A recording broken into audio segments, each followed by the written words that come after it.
Friends, આજના ટોપિકની ચર્ચા કર્યા બાદ જો આપના મનમાં કંઈ પણ પ્રશ્ન હોય, કંઈ પણ મૂંઝવણ હોય તો કોમેન્ટ બોક્સમાં મને જણાવજો.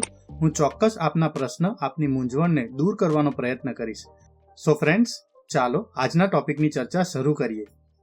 ધોરણ 10, ધોરણ 12 અને ત્યારબાદ અલગ અલગ સ્પર્ધાત્મક પરીક્ષાઓમાં ક્રિયા વિશેષણ અંગે અલગ અલગ પ્રશ્નો અવારનવાર પૂછાતા જ રહે છે. તો એક પરીક્ષાર્થી તરીકે આપણે આ ટોપિકની ચર્ચા કરવી જ રહી. આપણે ક્રિયા વિશેષણ અને તેના પ્રકારને ખૂબ જ સરળ ભાષામાં સમજવાનો પ્રયત્ન કરીશું. સૌથી પહેલા આપણે ક્રિયા વિશેષણ એટલે શું તે સમજીએ.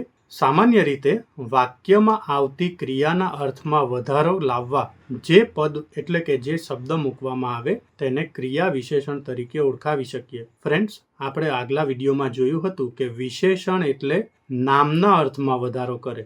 જોજો, ખાસ ધ્યાન રાખજો. દાખલા તરીકે ગુલાબ પણ લાલ ગુલાબ, તો લાલ શબ્દ એ નામના અર્થમાં એટલે કે ગુલાબના અર્થમાં વધારો કરશે, જ્યારે અહીં ક્રિયા વિશેષણ એક ક્રિયાના અર્થમાં વધારો કરશે.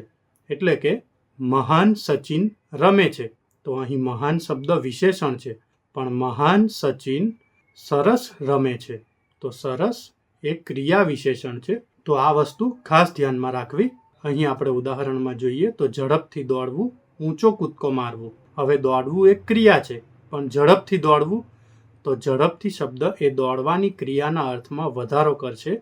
તો અહીં આપણે ઝડપથી શબ્દને ક્રિયા વિશેષણ તરીકે ઓળખાવી શકીએ. ક્રિયા વિશેષણના કુલ 10 પ્રકાર છે.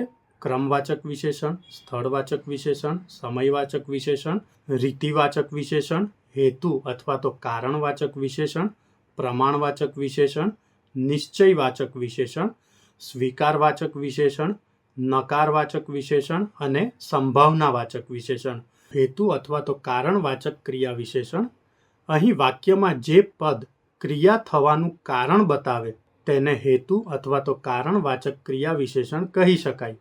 અહીં એ, માટે, શા કારણે, શાના લીધે, શા વાસ્તે, એથી, આથી આ શબ્દો વડે આપણે હેતુ અથવા કારણવાચક ક્રિયા વિશેષણ વાપરી શકીએ. અહીં ઉદાહરણમાં જોઈએ તો તમે બોલાવ્યો, માટે હું આવ્યો.